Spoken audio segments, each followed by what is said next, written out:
que toi, tu n'as pas le droit d'échouer. Quand je parle d'échec, je ne parle pas de l'échec qu'on commet une ou deux fois. Non. Je parle d'une vie d'échec.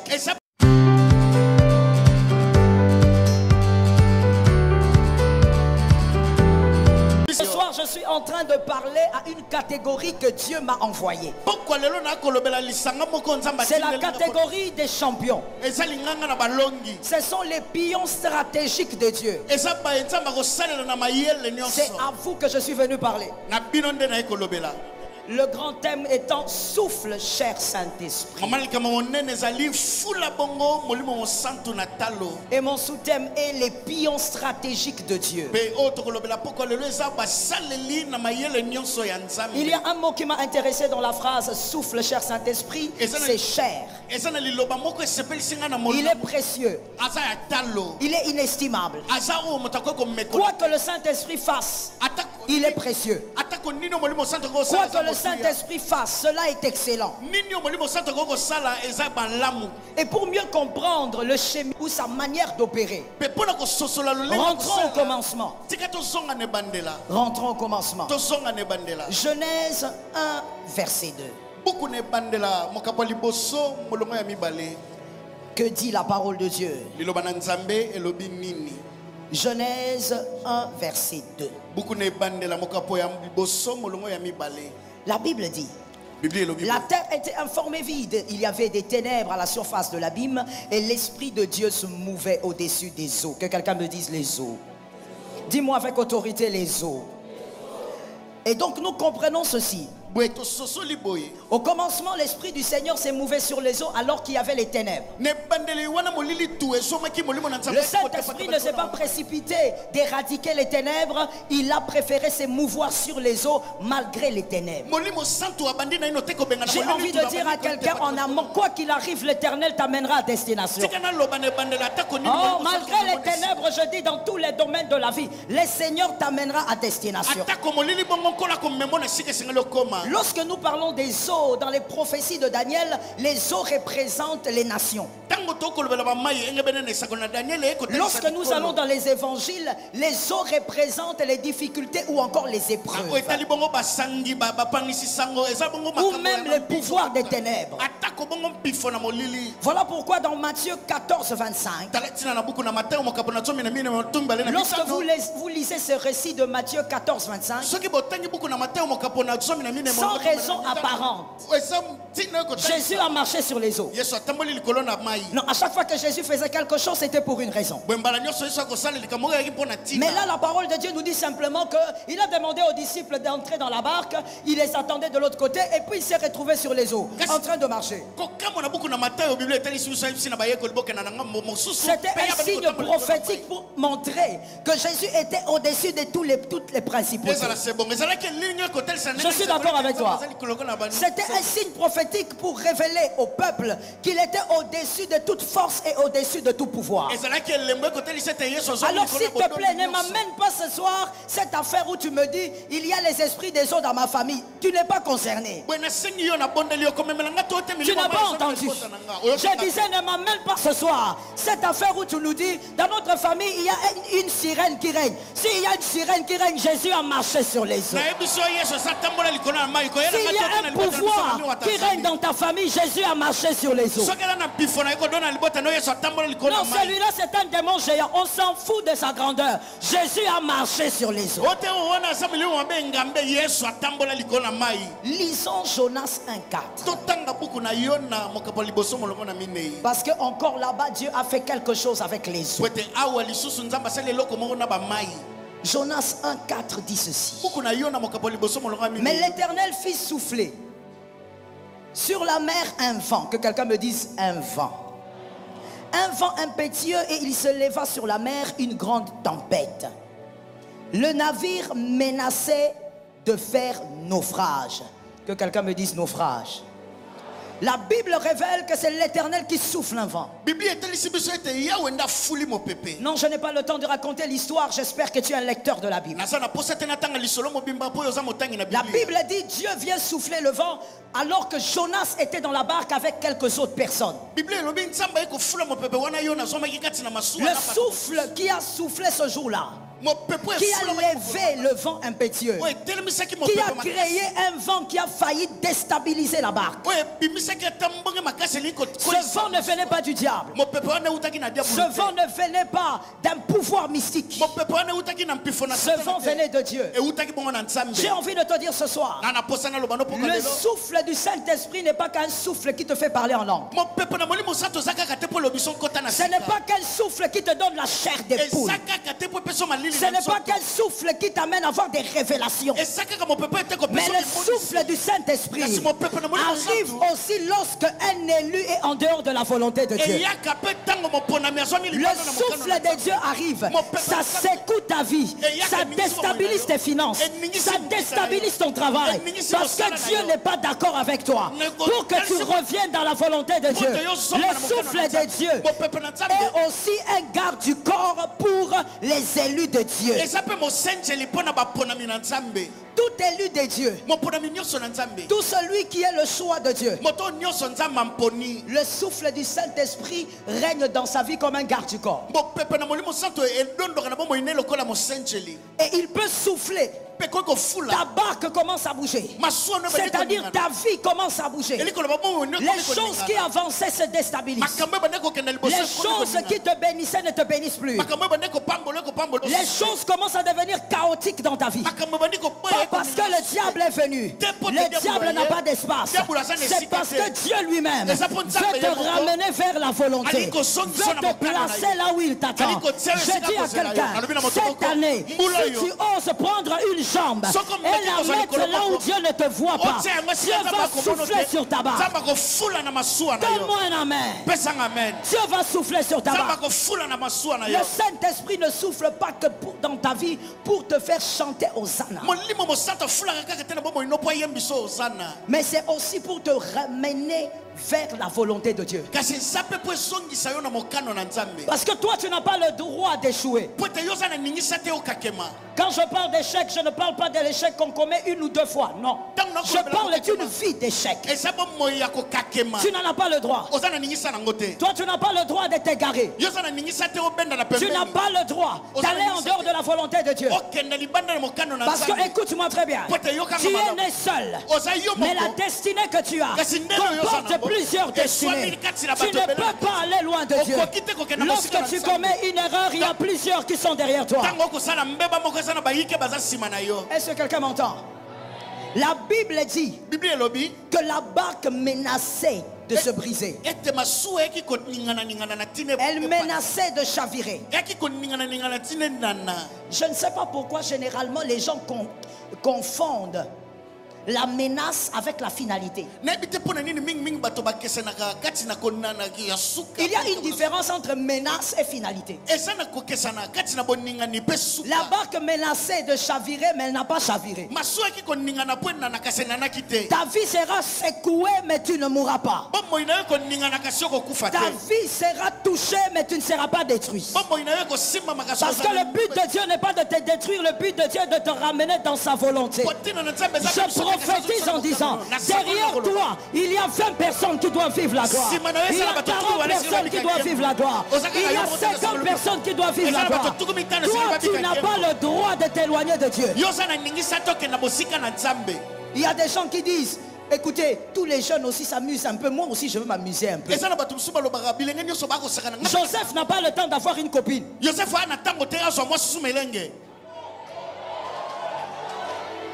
On part avec les aigles, on laisse. On part où on laisse. On part où on laisse. Joseph n'a pas le temps d'avoir une copine. Lui-même, il croyait qu'il n'avait pas de copine parce qu'il avait beaucoup de combats.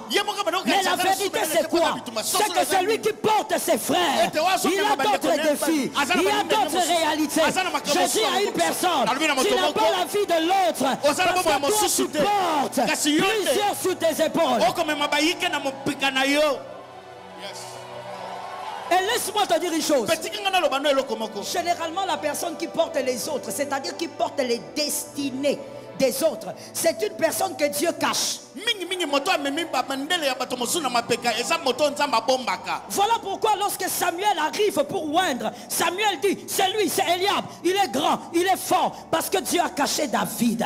Les gens que l'Éternel choisit, généralement, il les cache dans une vie simple, une vie ordinaire, une vie de pauvreté, une vie de petitesse. Mais la vérité, c'est que l'Éternel a mis son choix là-bas. Toi, tu ne peux pas venir nous dire ici, moi aussi je vais faire la belle vie, comme tous les jeunes de ma vie, de ma génération. Mon frère, toi tu n'as pas le droit de faire ça. Non, moi aussi je peux avoir une copine. Mon frère, toi tu n'en as pas le droit. Mais moi aussi je peux avoir un copain quelque part. Ma soeur, toi tu n'as pas le droit. Il y a des gens derrière. Je veux te dire une chose. Derrière ta destinée, ou même à l'intérieur de ta destinée, il y a plus de personnes derrière toi qu'il y a des gens dans cette salle.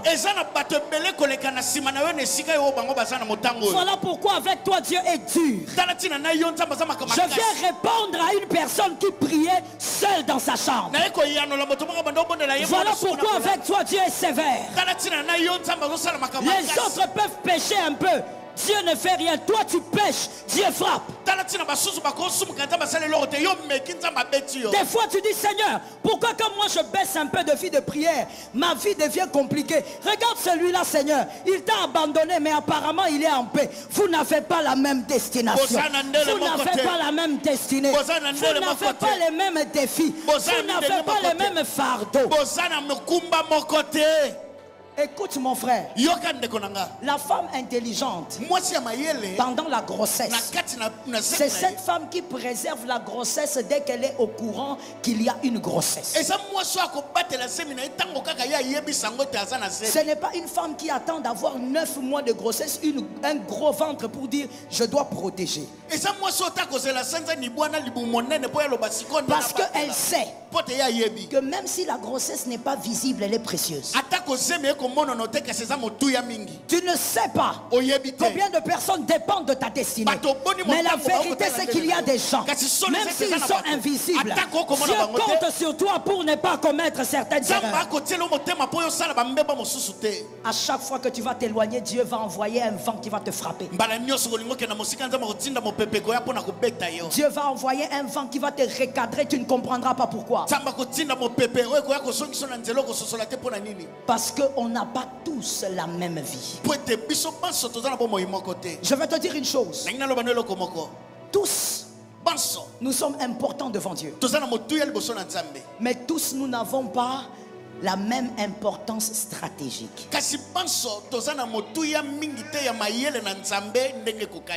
Tout enfant de Dieu est précieux pour Dieu. Mais nous n'avons pas tous la même importance stratégique. Est-ce que je dois parler à quelqu'un? Est-ce que je dois parler à quelqu'un? L'apôtre Pierre, celui qui pouvait dire ce que j'ai, je te le donne, lève-toi et marche. Il avait l'onction. Jésus lui a donné les clés de l'église. Celui qui veillait sur les principes de l'église. La Bible dit, rappelez-vous dans Actes 4:2, il a parlé le jour de la Pentecôte. Près de 5000 hommes convertis. Quelle grande pêche. Il était important pour Dieu. Et il y avait un autre. Lui c'est Paul. Lui n'a pas prêché à la Pentecôte, il n'était pas là. Mais un jour, alors qu'il était en train d'aller tuer les chrétiens sur la route de Damas, il a été frappé par Dieu. Le diable n'était pas là. Ça c'était le deal de Dieu. Lorsque un élu s'égare un peu, le diable n'a pas d'espace, c'est Dieu qui frappe. Je viens rappeler à quelqu'un ce soir, arrête de dire dire le diable est derrière moi. Il est en train de me mettre mal à l'aise. Si tu es en dehors de la volonté de Dieu, c'est Dieu lui-même qui est en train de souffler sur toi jusqu'à ce que tu rentres dans la volonté de Dieu. D'ailleurs, je me permets de prophétiser. Ne t'éloigne pas de la volonté de Dieu quoi qu'il arrive. L'apôtre Paul, lui n'a pas reçu les clés. Mais c'était un pion stratégique pour Dieu.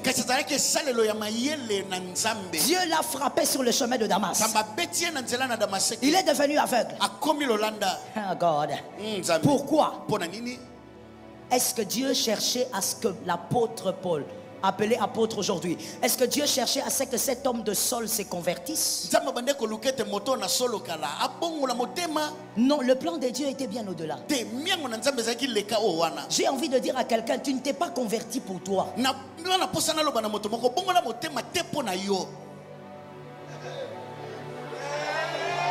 Il y a quelqu'un qui réfléchit, qui dit comment? Le salut est individuel. Les versets bibliques, c'est complet, il faut lire. Tu ne t'es pas converti pour toi. Tu t'es converti pour les personnes que tu devais amener au ciel. J'ai aimé ton amen. C'est celui qui aime le ciel qui a donné cet amen. Tu t'es converti pour les gens que tu devais amener au ciel.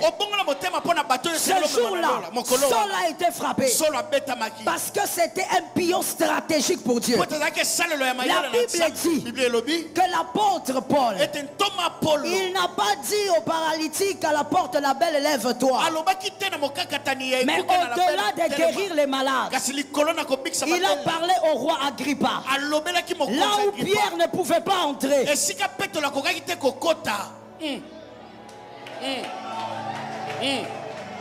Mon frère, oui, maman. Il y a des endroits, même avec ton onction, comme tu es pêcheur de poissons, tu n'entres pas. Est-ce qu'il y a des gens qui lisent la Bible ici? Quand tu es pêcheur de poissons, tu n'entres pas. Tu vas entrer au temple. Tu vas lever les paralytiques là. Tu vas parler aux juifs. Tu t'arrêtes là. Paul, c'est une autre race. Lui, c'est une autre race. Les pions stratégiques de Dieu. Il ne va pas seulement parler aux Grecs.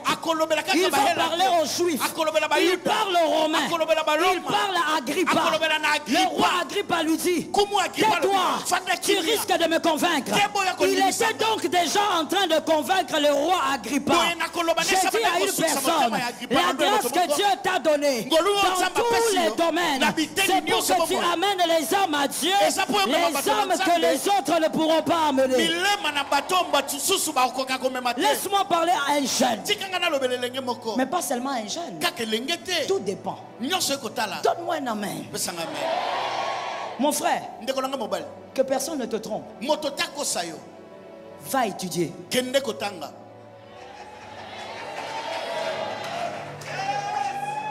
Va décrocher ces diplômes-là de licence. Pierre n'entre pas partout.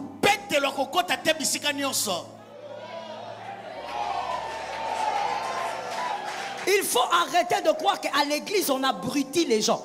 Ma soeur, arrête d'attendre le mariage comme quelqu'un qui attend le soleil parce qu'il est fatigué de la nuit. Je dis à une soeur, va étudier. Va étudier.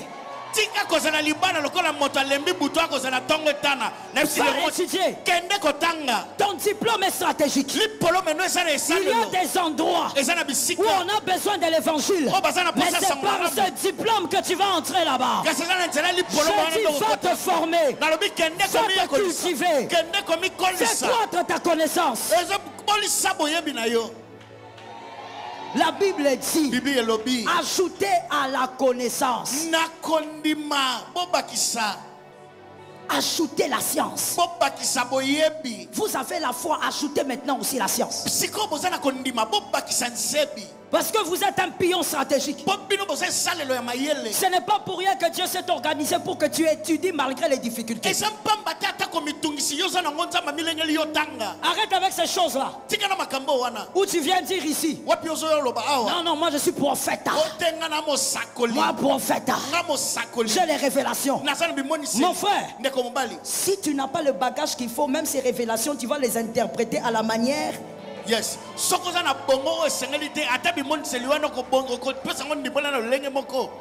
Tu es un pion stratégique. Voilà pourquoi tes combats n'ont rien à voir avec ceux de tes frères. Lorsque tes frères mangent calmement, toi Dieu t'accule. Quand tes frères ont des choses facilement, toi tu dois frapper fort. Parce que derrière toi il y a des gens qui doivent être arrosés. Cette année au nom de Jésus, organise-toi pour gagner plus de 20 âmes au Seigneur. Ça tombe sur toi. L'Éternel t'a choisi comme une arme stratégique. Mon frère, c'est pas aujourd'hui qu'on va te dire sors de l'impudicité. Arrête avec. Laisse-moi parler. Loba maman. C'est pas aujourd'hui qu'on doit te dire sors de l'impudicité, fuis l'impudicité. On te prêche matin, on te prêche soir. Le pasteur est fatigué de prêcher ça. Il a même maigri parce qu'il te prêche toujours. Sors de l'impudicité. Mon frère, depuis que tu as commencé à toucher ces pères des saints là, tu as eu quoi?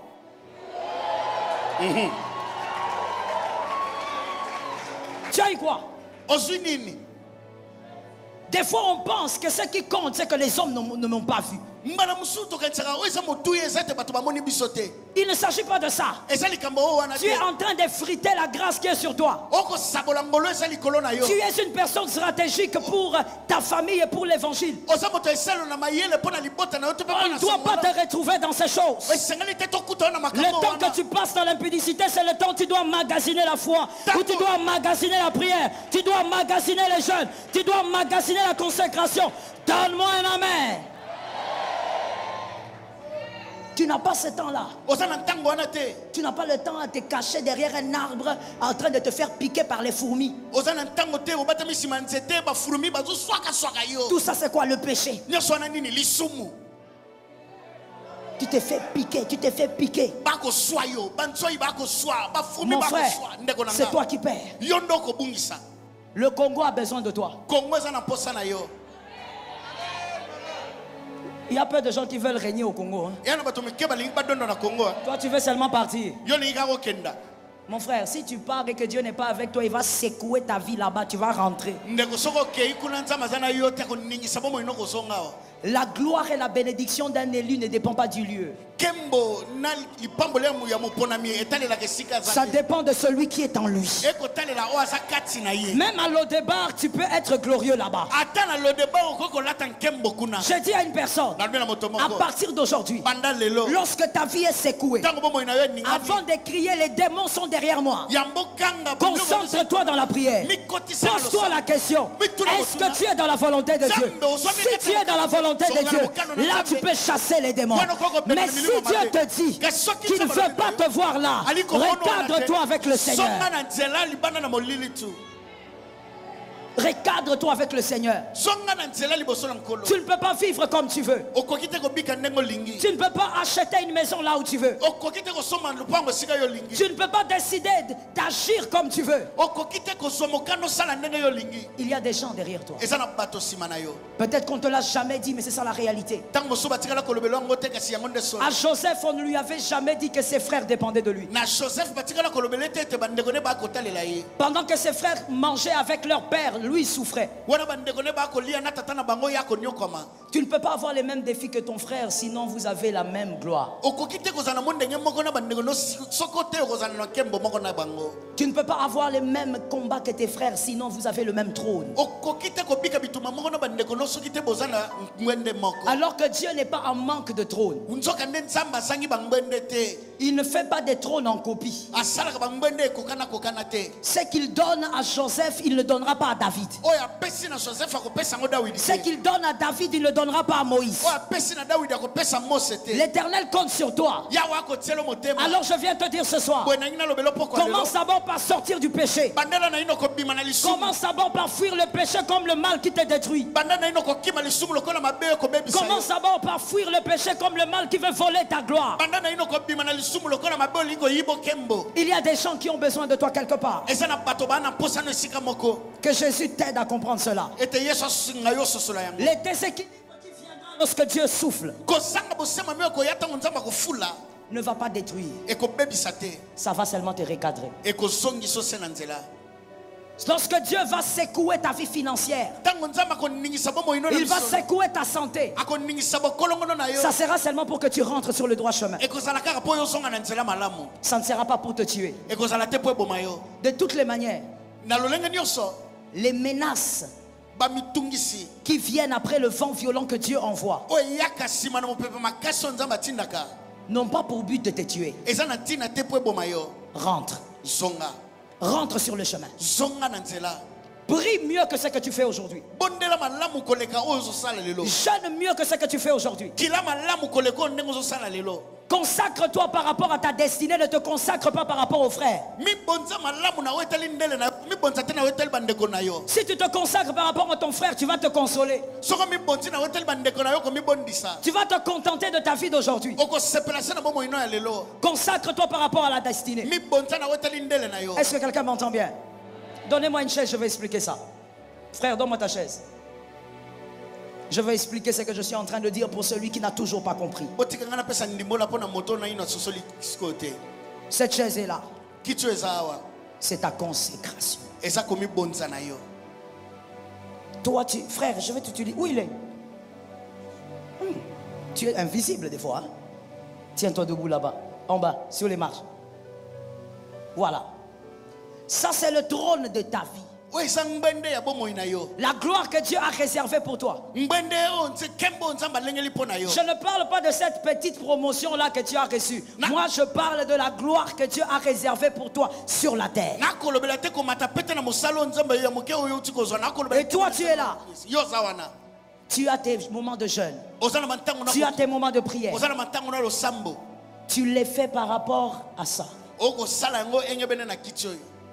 Et comme tu dois atteindre cette chaise, mon frère, venez vers la chaise. Stop. Qu'est-ce qu'il fait?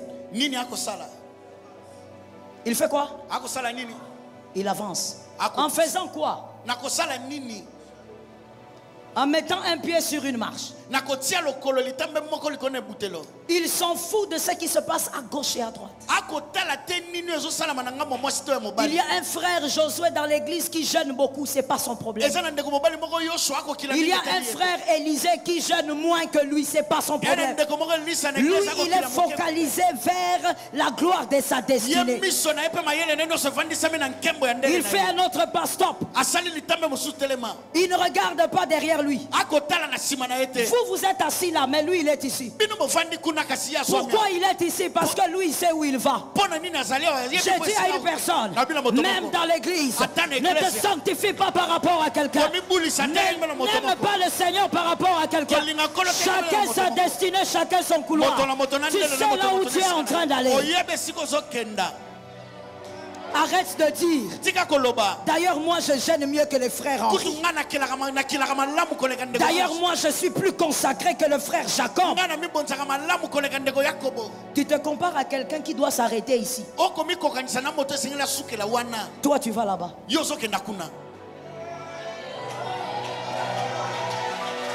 Celui qui n'a pas compris me dit, parle.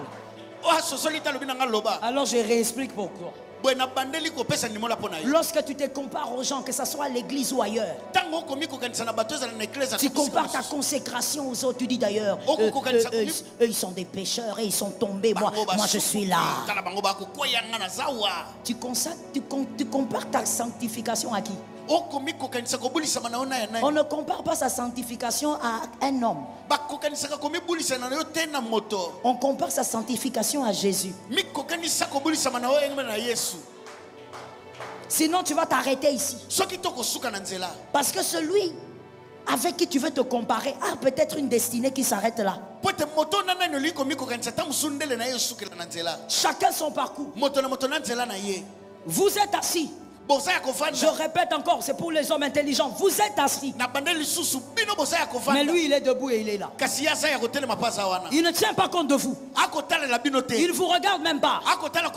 Et il vous a même donné le dos. Je dis à une personne, si tu es un pion stratégique de ta famille, donne le dos aux autres. Avance selon le plan de Dieu. Avance selon la volonté de Dieu. Si Dieu te dit abandonne tout, abandonne tout. N'écoute pas les conseils des hommes. Il faut plaire à Dieu plutôt qu'aux hommes. Je répète la phrase. Il faut plaire à Dieu plutôt qu'aux hommes. Toi, Dieu te dit fais ça. Tu pars, tu demandes conseil. Tu vas chez ton oncle. Oncle, je suis venu te demander conseil. Dieu m'a demandé de... Écoute, quand Dieu a parlé, il a parlé. Même si ce que Dieu te demande semble fou. D'ailleurs, laisse-moi dire une chose. Il faut bien que tout ce que Dieu te demande soit fou. Parce que lorsque Dieu demande des choses rationnelles, il entre dans ta raison. Or, Dieu n'est pas dans ta raison. Dieu, il est bien en dehors de ta raison. Et c'est normal qu'il te demande des choses folles. Et encore une fois, cet homme, monsieur, je veux lui poser la question. Tu es arrivé? Tu peux t'asseoir? Alors avance. Stop. Mais je veux te dire une chose. Il vient de bas. Et il a déjà pris 2 marches. Plus on monte, plus le vent devient violent. Plus tu montes, plus le diable voudra t'acculer pour te ramener en bas. Plus tu montes, plus le diable va te dire, écoute, toi pourquoi tu souffres comme ça?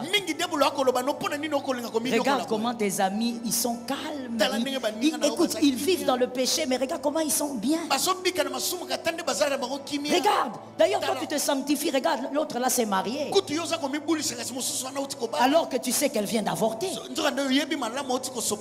Je dis à une personne, chacun sa chaise, chacun son trône, chacun sa place. Tu sais là où tu vas. Il y a une chose que j'aime avec le Seigneur. Quand le Seigneur te réserve une place, tu es le projet de Dieu. Dieu compte sur le projet.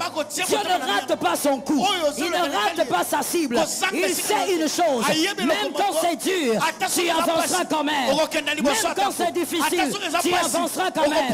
Malgré les péchés, malgré les combats, tu avanceras quand même. Tu refuseras de t'arrêter. Et finalement, par la grâce de Dieu, tu vas t'asseoir. Parce que ce n'est pas par ta force, c'est par l'Esprit de Dieu. La Bible dit, je puis tout par celui qui me fortifie.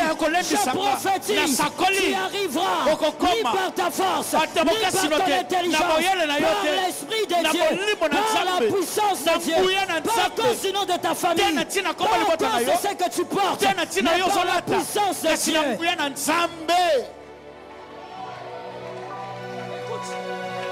Reste là, reste assis. Écoute, à un moment donné, on a arraché à Joseph la robe que Jacob lui avait donnée. Dieu avait permis qu'on lui arrache cela pour que jamais Jacob ne dise, Joseph ne dise, c'est à cause de l'onction de mon père.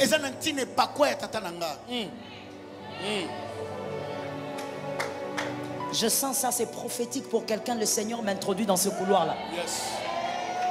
Il y a des choses que Dieu a permis qu'on t'arrache. Il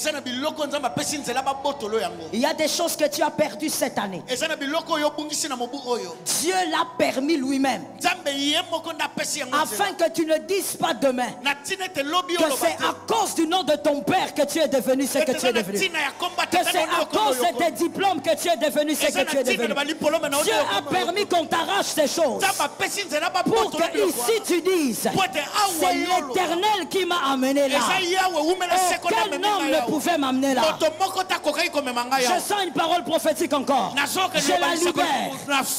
Tu seras comme Joseph. Celui qui croit me donne d'abord un amen. Tu seras comme Joseph. C'est-à-dire, cette année, oh moi j'aime les défis. Cette année, tu vas arriver à une place. Mais ça ne sera pas par une quelconque relation. Il n'y aura pas de piston. Il n'y aura pas de connaissance. Comme avec Joseph, seule la main de Dieu va te faire asseoir à cet endroit. Va te positionner à cet endroit. Seule la main de Dieu. Yes. Voilà pourquoi. Mon frère, diminue un peu le son. Voilà pourquoi il y a des gens ici. Dieu s'est organisé pour que le nom de ton papa disparaisse. À une époque, le nom de ton père avait de l'influence. Mais après, disparition. Quand tu viens, tu dis, je suis le fils de...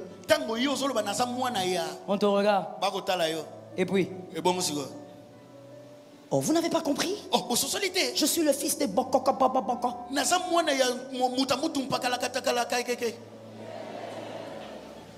Les gens te regardent comme si tu sortais de la lune. Dieu s'est organisé pour que ce nom s'effrite. Parce que toi, comme tu es le pion stratégique de Dieu, tu dois savoir que tout arrive par la puissance de Dieu. There is something that I like dans l'histoire de Joseph, de Jonas. La Bible dit que la barque était agitée. Mais la Bible ne me dit pas que lorsque la barque était agitée, et puis on a vu un requin venir manger la barque. Ou encore, voilà, il y a un bois qui a commencé à se casser. Tout ce qui se faisait là, c'était exclusivement céleste. Les diables n'avaient pas d'accès. Répète ça un peu bien.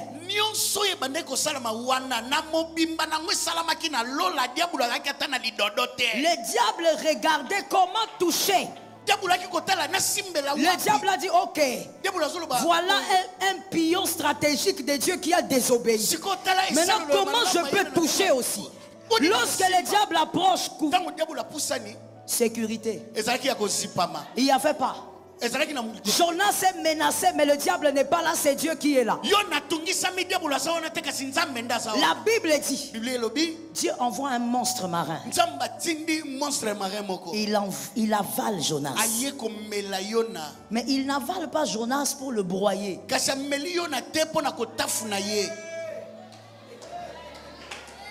Ah, on pouvait aussi arrêter même la prédication là. Les aigles ont déjà compris. Il n'avale pas Jonas pour le broyer. Mon frère, oui, maman. Ça ressemble à ceci. On te dit, prends la nourriture, mets dans la bouche, ne mâche pas, reste comme ça.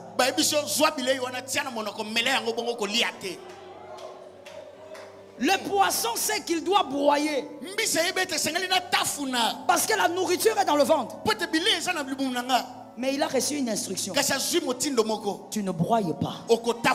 Tu le laisses entier. Jonas est dans le ventre. Il commence à prier. Dans le ventre du poisson. Il est en train de prier. Alors que ailleurs, ceux qui étaient dans la barque, ils sont sûrs que Jonas est mort. Ils sont convaincus que l'histoire de Jonas est terminée. Lorsque Dieu souffle sur ta vie, les hommes seront toujours dans la confusion. Ils croiront que c'est terminé. Oh, c'est le départ d'un homme grand. C'est le commencement de Ninive. C'est la gloire de Ninive. Est-ce qu'un pion stratégique m'entend quelque part? Lorsque les hommes voient Dieu agiter ta vie, ils sont convaincus que tu es parti. Tu n'es plus là. Si on posait la question à ces hommes, ils auraient dit, le monstre marin l'a mangé. On l'a pas mangé, on l'a avalé.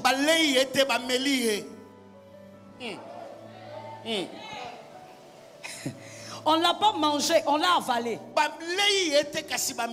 Celui qui a mangé est terminé.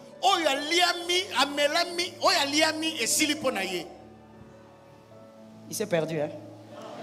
Celui qui est mangé est mort. Celui qui est avalé pris dans le ventre. Lorsque les hommes croiront que tu es mangé, terminé, tu n'es pas mangé, tu es dans le ventre. L'Éternel te travaille. Ils vont te regarder. Tu n'as plus de chaussures, tu es dans le ventre. Tu n'as plus de vestes, tu es dans le ventre. Tu n'as plus de voiture. Tu n'es pas terminé, tu es dans le ventre. Tu n'as plus de travail, tu n'es pas terminé, tu es dans le ventre.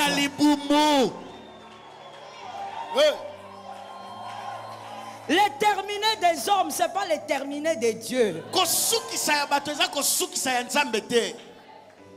Quand Dieu agite ta vie pour te remettre dans sa volonté, les hommes vont dire.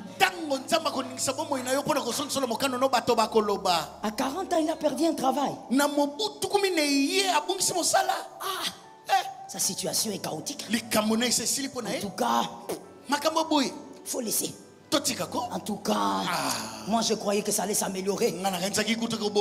Vraiment, mais c'est lui qui est là-bas, député. Est-ce que c'est pas son frère? Comment lui il peut perdre un travail à son âge? Répétez.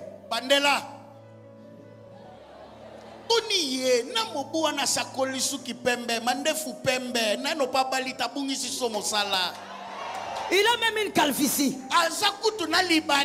Il a perdu le travail. Comment celle-là? On l'a béni ici. Les années sont passées. Comment elle tombe enceinte? Et puis d'ailleurs, elle a 50 ans, non? Donc c'est fini. Attention. Lorsque tu dis... Attends que je parle. Attends, écoute-moi d'abord. Lorsque dans ta bouche, tu oses dire... F-I-N. Fais attention. Ça c'est toi qui dis.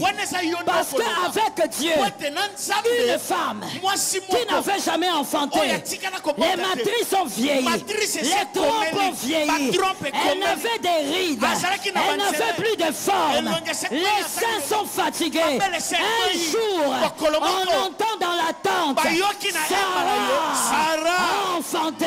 Ce qui est fini pour les hommes, c'est le début pour Dieu, c'est le commencement pour Dieu. Jonas n'était pas fini, c'était le commencement dans le ventre. Regarde un voisin, pose la question, qui t'a dit que c'est fini? Mon frère, écoute, même si tu es dehors, quand je te dis à ton frère, arrête de regarder son visage, il fait des fiers pour rien. Peut-être même qu'il est aventurier. Regarde-lui, dis-lui. Même si quand tu lui parles, il te regarde.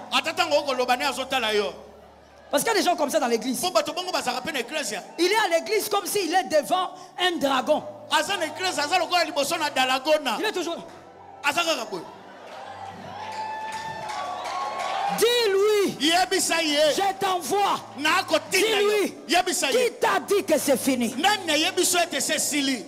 Ce n'est pas parce que tu as une seule robe que c'est fini. Ce n'est pas parce que tu n'as pas les frais scolaires que c'est fini. Ce n'est pas parce que ton père est mort que c'est fini. Ce n'est pas parce que ta mère est morte que c'est fini. Le Dieu des miracles, celui qui te garde dans le ventre, dans le ventre du poisson, il te garde là.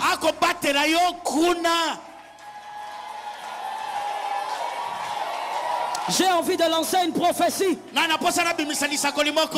Dieu parce que Dieu accompagne la parole de ses serviteurs. Et ce soir j'ai une foi triple. Je libère la prophétie en disant, avant de libérer la prophétie, comprenons d'abord ceci. Jonas dans le ventre du monstre marin. 3 jours. Jésus. 3 jours. Pourquoi?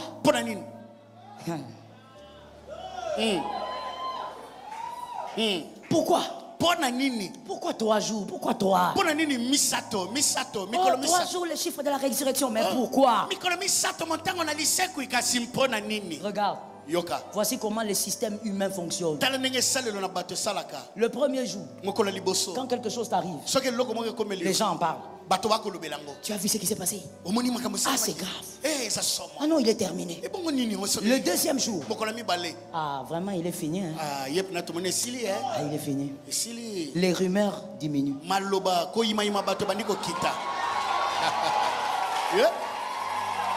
Les aigles sont arrivés. Le troisième jour, les gens n'en parlent même plus. Chacun commence à vaquer à ses occupations. Bon, écoute mon frère, on part un peu. Moi je vais partir à Dubaï. Ah, bon, moi aussi je vais en Turquie. On ne s'occupe plus de ça. Parce qu'au troisième jour, l'homme comprend que c'est un dossier classé. Occupons-nous de nos vies. Pendant qu'ils s'occupent de leur vie, pendant qu'ils parlent de leur vie, ils ont critiqué, ils se sont fatigués. Ils ont critiqué, ils ont oublié. Pendant qu'ils parlent de leur vie, Jonas est en train d'être vomi. Le monstre marin le vomit à Ninive. Pendant qu'ils parlent, ils ont dit leur Messie est mort. Leur Messie est terminé. Jésus sort de la tombe. C'est lorsque les gens vont oublier ta situation que tu vas sortir dans la gloire. Lorsque les hommes ne penseront plus à ton nom, c'est là qu'on citera ton nom. Chacun est en train de dire, c'est en ces moments-là qu'on citera le nom de ta famille lorsque les hommes auront oublié. Lorsque les hommes auront oublié, ils diront ça c'est une affaire classique. C'est une page tournée. Que quelqu'un dise à son frère, il est le Dieu qui ouvre les livres de souvenirs. Yes. Frère. Oui, maman. Affaire classée avec Dieu, il n'y a pas. Oh my God. Il faut connaître Dieu. La Bible dit il a horreur de partager sa gloire. Il s'organise toujours pour que les hommes n'aient rien à voir à ton élévation. Que même tes frères se posent des questions. Comment ça s'est passé? Je libère la phrase. Que l'on pose la question sur ton nom. Comment ça s'est passé? Que ça arrive cette année. Que ça arrive cette année.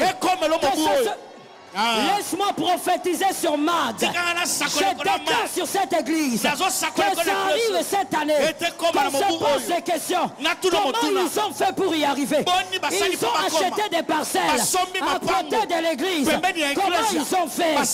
Ils ont fait comment? Que l'onction descende sur l'église. Mon frère, voilà pourquoi ne sois pas agité quand Dieu te cache dans le ventre. Oh non. Moi aussi. Pourquoi on ne me voit pas? Moi je travaille beaucoup à l'église. Pourquoi on ne me voit pas? Cool down. Cool down. Tu es encore au deuxième jour. Laisse l'Éternel préparer la chose. Laisse l'Éternel préparer la gloire. Que les hommes te posent des questions. Ah, ça c'est pour une femme. Ça c'est pour une femme. Que les hommes te posent des questions. Tu as grossi, hein? Non, non, tu as grossi. Tu as éclairci, hein? C'est quoi? Tu as pris quelques kilos en plus. Tu es enceinte. Et toi tu leur diras, vous verrez.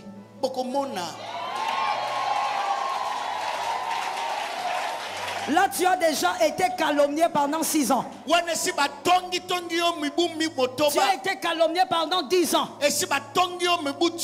Tu diras seulement, vous verrez.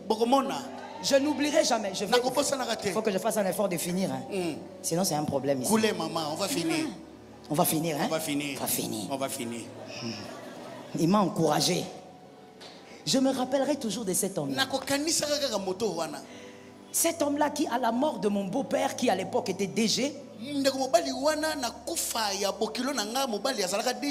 se lève. C'était une autorité de l'époque. Il se lève pour donner son discours au deuil. Et il ose dire, cet homme qui est parti était un homme intelligent, grand. Je ne pense pas que même son fils va faire ce qu'il a fait. Moi, j'avais la chaise au coin, endroit stratégique. J'étais en train de l'écouter. Les fils dont il parlait là, c'est mon mari. J'ai dit, il a menti. Il a menti. Pendant qu'il parle, moi j'ai dit, il a menti. Il va faire plus grand que ce que son papa a fait. Je prophétise sur toi. Tu feras plus que ce que ton père a fait. Ce que ta mère a fait. Toi, tu vas aller au-delà. Sois béni, fils. Donnez-moi maintenant un tissu. Foulard, n'importe quoi, donnez-moi un tissu rapidement. Nous sommes dans la saison prophétique. Maman, donne-moi ton foulard. J'ai vu dans tes yeux que tu as la foi. Reçois le miracle de ça. Je prophétise. Là où ton père s'est limité, toi tu es en train de sauter. Là où ta mère s'est limitée, toi tu es en train de sauter. Je vais vers la prophétie. Là où toi tu vas arriver, ton fils va doubler. Là où toi tu vas arriver, ta fille va doubler. Yes. Je dis à quelqu'un, je lance la prophétie. La prophétie attend toujours dans le temps. Et ça s'accomplit selon le temps fixé. Si ton père a acheté une parcelle au Congo, toi achètes en Suisse. Que ton fils achète encore plus loin que ça. Et même lorsque tu auras acheté ailleurs, achète aussi ici. L'Éternel t'a choisi comme un pion stratégique. Et ça ne ratera pas. La maladie ne te tuera pas.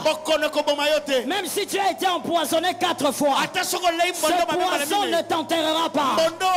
Je prophétise longévité sur toi. Reçois l'onction de la longévité. Reçois l'onction de la longévité. Tu auras des cheveux blancs, rassasiés des jours. Que ceux qui sont mariés dans la salle lèvent la main droite là où ils sont. Même en dehors, levez la main droite si vous êtes mariés. Je prophétise sur votre couple. Vieillissez ensemble. Ayez des cheveux blancs ensemble. Bâtissez une histoire ensemble. Construisez des choses glorieuses. Et que l'Éternel vous utilise comme des pions stratégiques. Je dis à une âme, je finis en disant, évite d'écouter plus les hommes que le Saint-Esprit. Les hommes te diront tu es faible. Les hommes te diront comme tu as échoué 4 fois c'est fini. Dis à un voisin, Naaman existe. Dis à un autre, le miracle de Naaman existe. Si tu essaies une fois, saute encore. 2 fois, saute encore. 3 fois, saute encore. 4e, saute encore. N'aie pas peur des hommes, n'écoute pas les hommes. 7 fois, saute encore. Les hommes vont te dire c'est trop. Tu n'es qu'un échec. Dis-leur, je crois encore. Saute pour la 6e fois. Si ça ne marche pas, n'écoute pas les hommes. Dis aux hommes, l'Éternel est le Dieu de la 2e, de la 3e, de la 4e, de la 5e, la 6e, la 7e occasion.